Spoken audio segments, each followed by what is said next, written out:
Hello guys and welcome to How to Socials. In this video I'm going to show you how to change profile picture on Pinterest. So let's start. First, open the Pinterest app.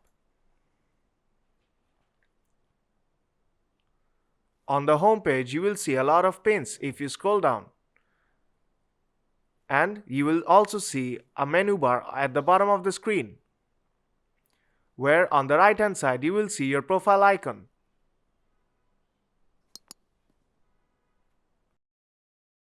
If you tap on the profile icon, it will take you to your profile.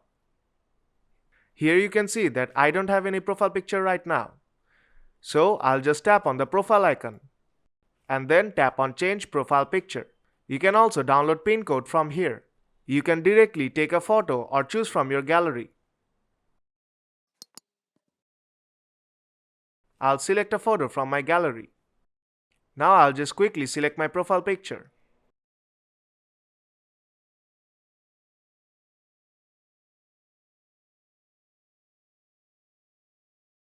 And if you go back to your profile, you will see that your profile picture is now updated. And that is how you can change profile picture on Pinterest. So if this video helped you out, then don't forget to leave a like. And see you in the next tutorial.